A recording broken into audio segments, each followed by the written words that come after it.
Hello, my name is Pooja Chavan Patil and today we are going to study electrostatic potential due to charged sphere.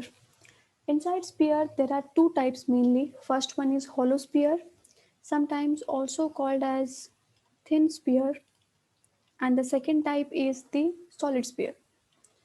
To understand or to study the potential, we have to study the categories which comes under these two types of spheres. Under hollow sphere, we have two types. First one is conducting hollow sphere and non-conducting hollow sphere.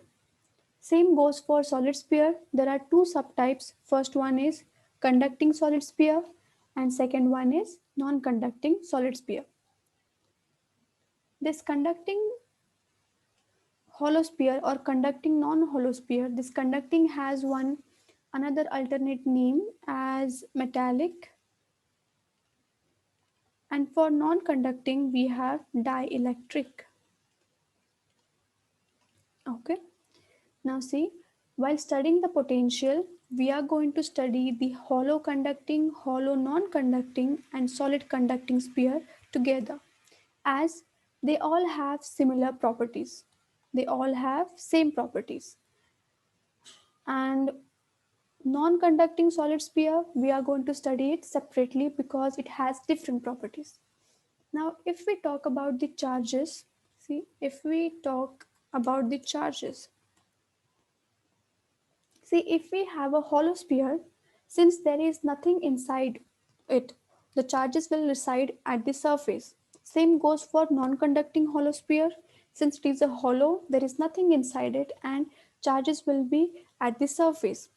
In the case of solid conducting sphere, when we induce the charges inside the sphere, the charges do not stay at the center. Instead, they conduct and they'll be residing at the surface. So, what we can say is that from this is that these three spheres have charges residing at the surface, right? So, first we'll study the first case inside which we will find the potential outside, on the surface and inside.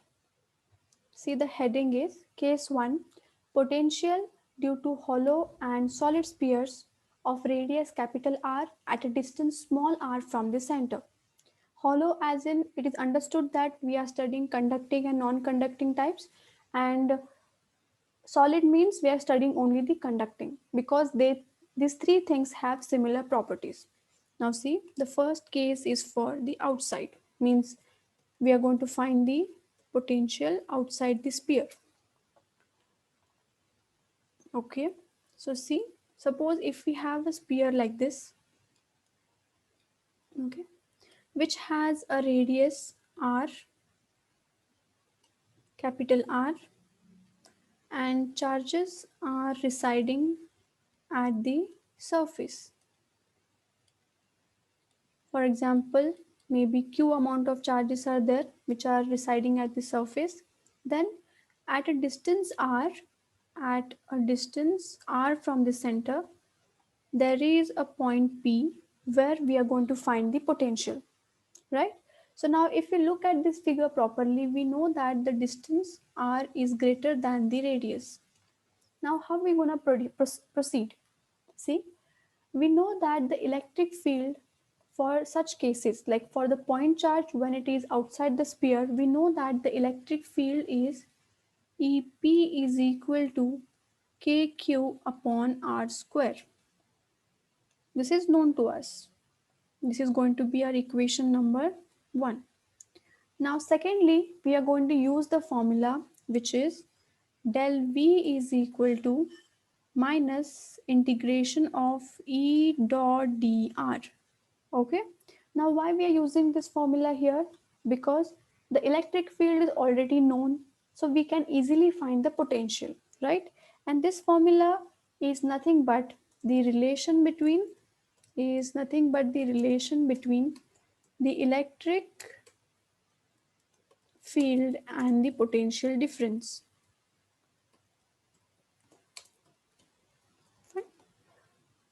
So we have two formulas now.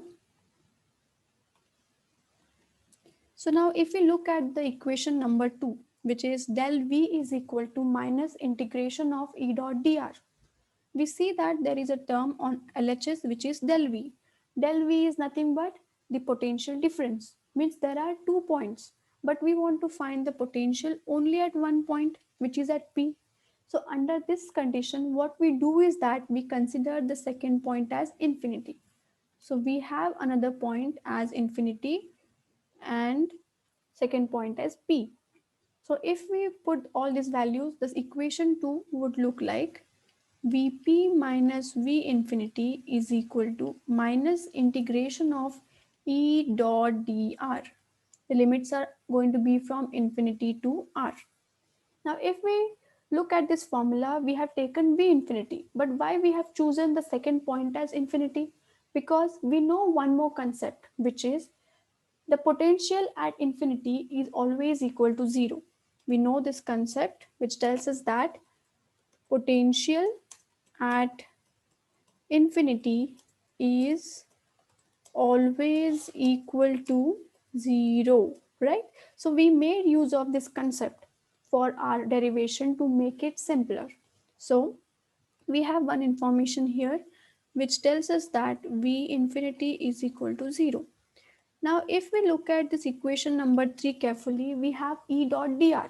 So there is a dot product, means we must know the angle between the electric field and dr, right?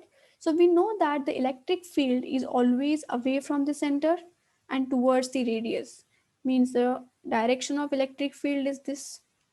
And even the dr is in the same direction because it has to go till infinity. So the direction of dr is like this and direction of electric field is this.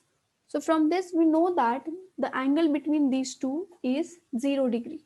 So the angle between these two is 0 degree, right? So see, I'll write the equation number 3 once again. It would look like Vp minus V infinity is equal to minus integration of infinity to r e dr cos theta, right? Now we'll know all the known values. Like we know that V infinity is 0 and we know that the angle is 0 and we know that cos of 0 is 1. So the above equation would look like Vp is equal to minus integration of infinity to r.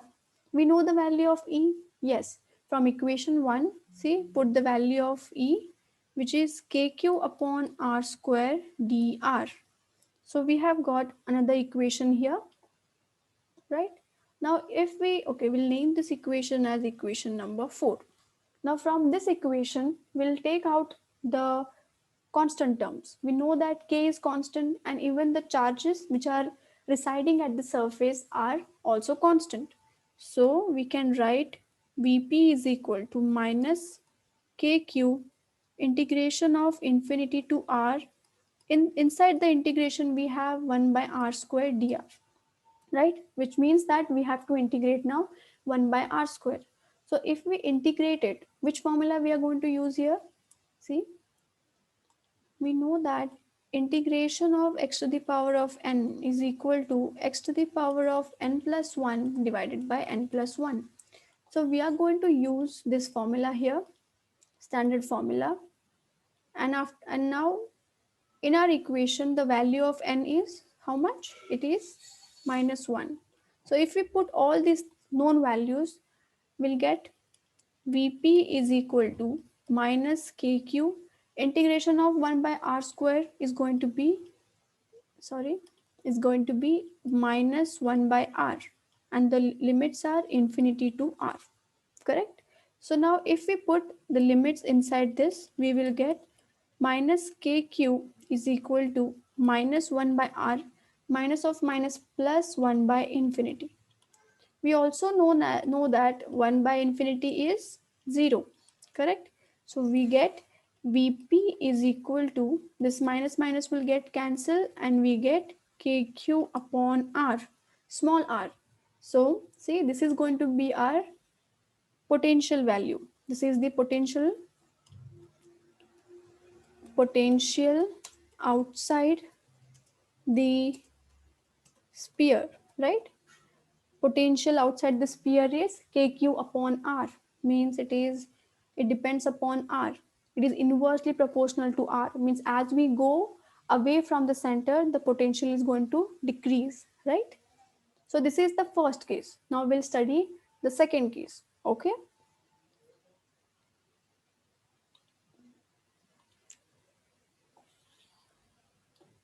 Okay.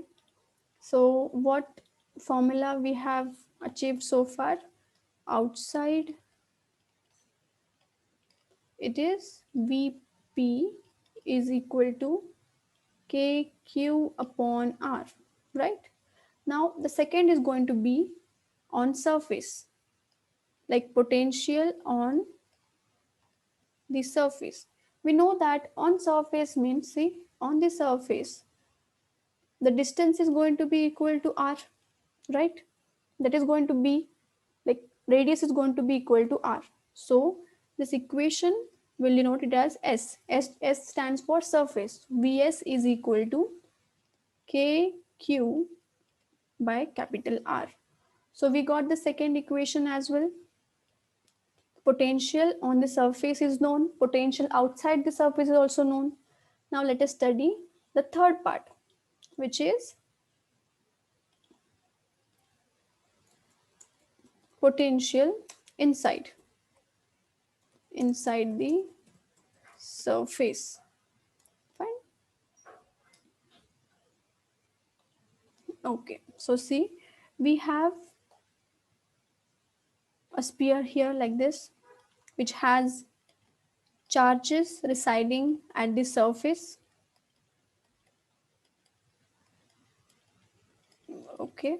So Q charges, and the sphere will have a radius which is capital R, and at a distance r there is a point where we want to find the potential, right? So this is the sphere which has q amount of charges residing at the surface. It has the radius capital R, and at a distance r we have a point where we want to find the potential. So now by looking at this figure, we know that here this small r is smaller than the radius, correct? Now if I ask you for this case, okay, under this case, how much is the electric field? ELD. Okay, so how much is the electric field inside the sphere? How much is the electric field inside the sphere? Now since, okay, can you guess? See, we all know that, and in this case the electric field is going to be equal to 0, right? Because all the charges are at the surface, there is nothing inside or nothing in between, so electric field here is 0. So first part is done. Now secondly, what we are going to do, same thing, we are going to take the formula which gives us the relation between electric field and the potential difference, correct? So the formula is del V is equal to minus integration of E dot dr. Now again we see that here we have on LHS del V, means there should be 2 points, but here we cannot take the second point as infinity. The reason behind that is the function will become discontinuous. Okay, so we cannot take the function or the second point as infinity, as, let me write the reason here. Sorry, here we cannot take the second point as infinity, as the function would become discontinuous. Okay, fine. So then what is going to be a second point?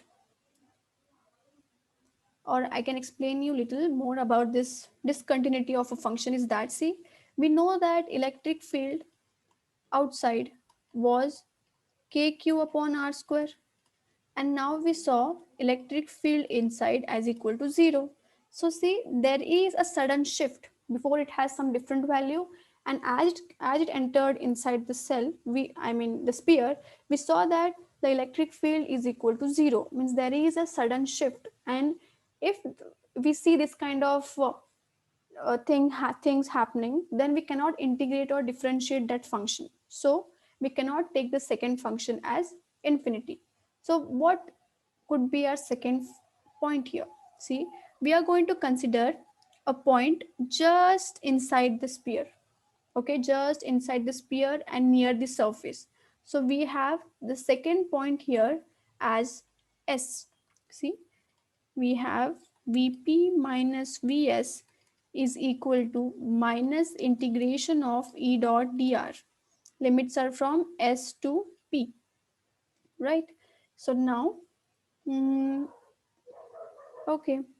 So now if we put the known values, we know that the electric field is 0. So we get Vp minus Vs is equal to 0.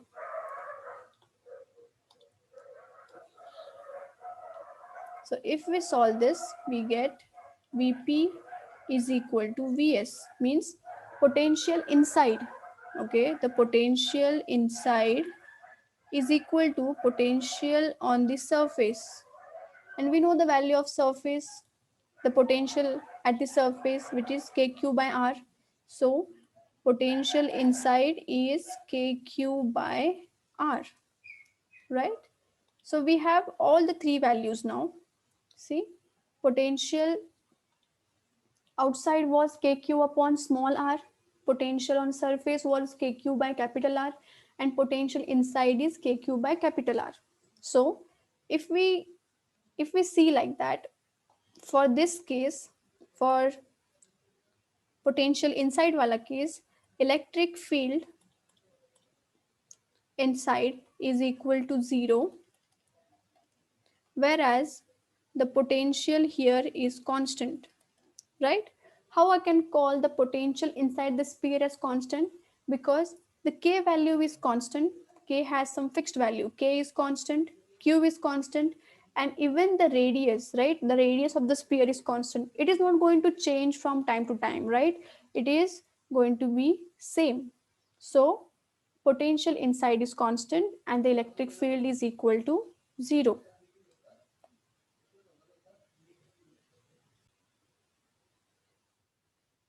Okay, so now what we'll do, we'll try to draw a graph for these three values. Okay, we have three values. See, V inside is this, V outside is KQ upon R, and on surface it is KQ upon capital R.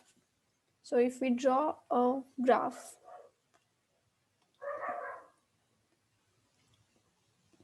potential versus distance.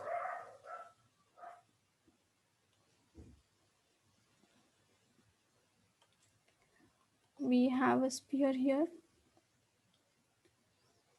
and this is nothing but the radius of the sphere.